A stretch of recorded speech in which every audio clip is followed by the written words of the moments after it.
Hello friends, ಇವತ್ತಿನ ದಿವಸ ನಾವು ಹಳೆಯ ಕರ್ನಾಟಕ ಟಿಇಟಿ ಪರೀಕ್ಷೆಯಲ್ಲಿ ಕೇಳಿದಂತಹ ಪ್ರಶ್ನೆಗಳನ್ನ ನಾವಿವತ್ತು ಬಿಡಿಸೋಣ. ಪ್ರಶ್ನೆ ಹೇಗಿದೆ ನೋಡಿ.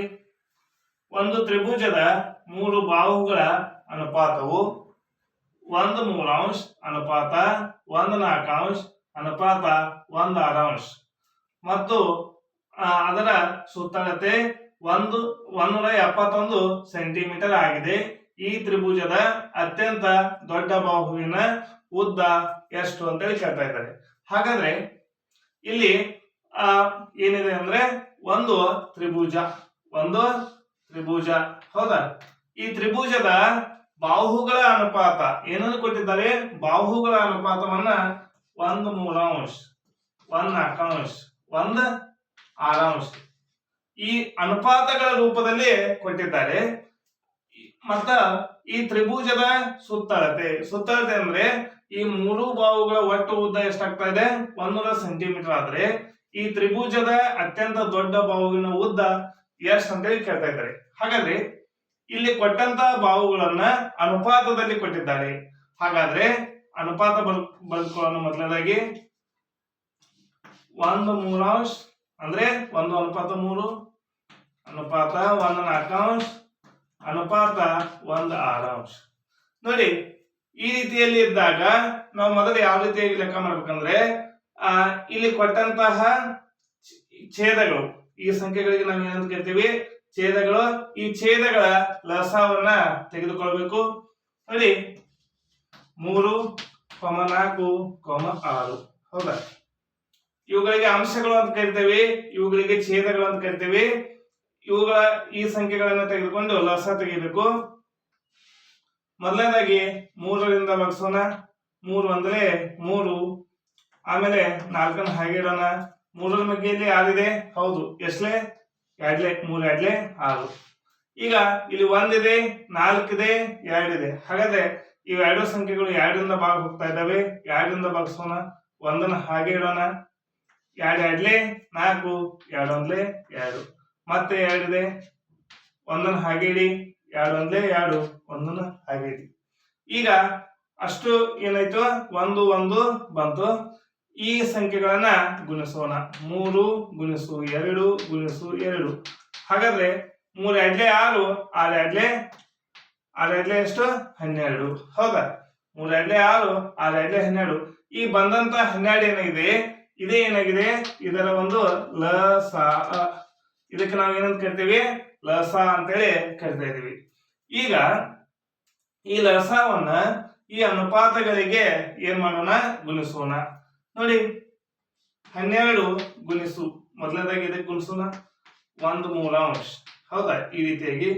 ಆಮೇಲೆ 12 ಗುಣಿಸು 1/4 1/4 ಅನುಪಾತ 12 ಗುಣಿಸು 1/6 ಈ ರೀತಿಯಾಗಿ ಗುಣಿಸಿ 3 1 3 4 ಕಟ್ತಾ ಹೋಗ್ತಾ ಇದೆ. 4 1 4 3 6 1 6 2 ಹೌದಾ. ಈಗ ಮೇಲಿರುವಂತಹ ಸಂಖ್ಯೆಗಳ ಮೇಲೆ ಮತ್ತು ಕೆಳಗಿರುವ ಸಂಖ್ಯೆಗಳನ್ನ ಕಟ್ತಾ ಬಿಡ್ತಿದ್ದೀವಿ, ಅಂದ್ರೆ ಭಾಗಿಸಿದ್ದೀವಿ. ಅವಾಗ ಏನಾಯ್ತು ನೋಡಿ, 4 ಗುಣಿಸು 1 ಇದಷ್ಟಾಯ್ತು. 4 ಇಲ್ಲಿ ಅನುಪಾತ ಇದೆ. 4 ಅನುಪಾತ 3 ಅನುಪಾತ 2 ಗುಣಿಸು 1 2. ಈಗ ಭಿನ್ನ ರಾಶಿಯಲ್ಲಿದ್ದದ್ದು ಸಂಖ್ಯೆಯ ರೂಪದಲ್ಲಿ ಬಂದವು. ಹಾಗಾದ್ರೆ ಇವು ಯಾವ ರೂಪದಲ್ಲಿ ಇದಾವೆ? ಇನ್ನು ಅನುಪಾತ ರೂಪದಲ್ಲಿ ಇದ್ದಾವೆ. ಇವುಗಳನ್ನ ಸಂಖ್ಯೆ ರೂಪದಲ್ಲಿ ಮಾಡ್ಕೋಬೇಕಂದ್ರೆ ನಾವು ಹೇಗೆ ಮಾಡ್ಕೋಬೇಕು? 4x 4 ಇದ್ದದ್ದನ್ನ 4x 3 ಇದ್ದದ್ದನ್ನ 3x 2 ಇದ್ದದ್ದನ್ನ 2x ಹೌದಾ. ಈಗ ಇವು ಏನಾದವು? ಸಂಖ್ಯೆಗಳಾದವು. ಈ ಟೊಮೆಟ ಏನಿದ್ವು? ಅನುಪಾತ ರೂಪದಲ್ಲಿದ್ವಿ. ಈಗ ನೋಡಿ, ಹಾಗಾದ್ರೆ ಇವು ಮೂರು ಏನಾದವು ಅಂದ್ರೆ ಈ ಒಂದು ತ್ರಿಭುಜದ ಬಾಹುಗಳ ಉದ್ದ.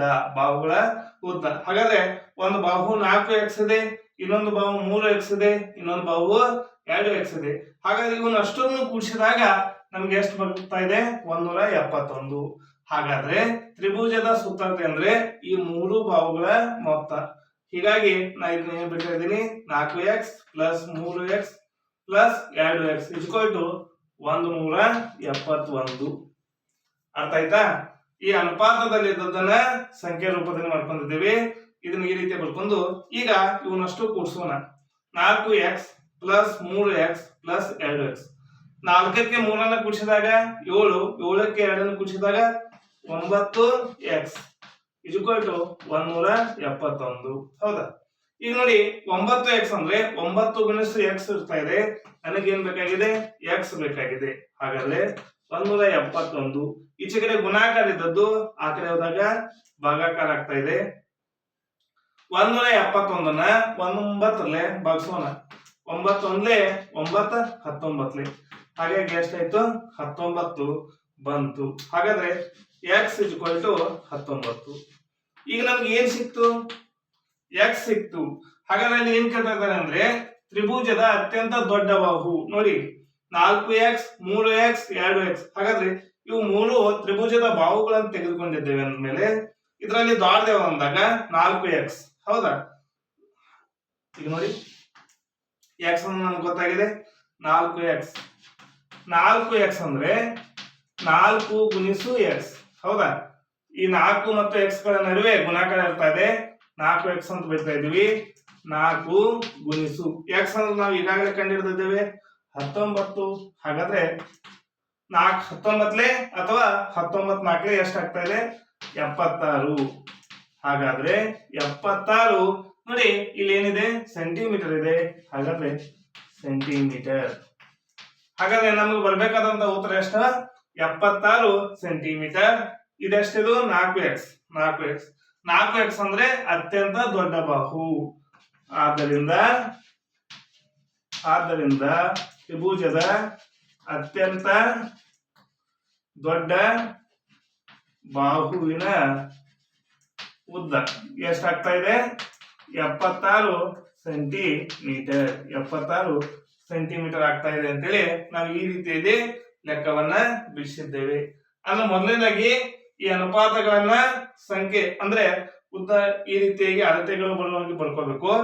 ಆ ಲಸ ತೆಗೆದು ಈ ರೀತಿ ಬರೆದು ಅವನು ಈ ರೀತಿ ಕೂಡಿಸಿ ಆಮೇಲೆ ಈ ರೀತಿಯಾಗಿ ಲೆಕ್ಕವನ್ನ ಮಾಡಬೇಕಾಗಿದೆ.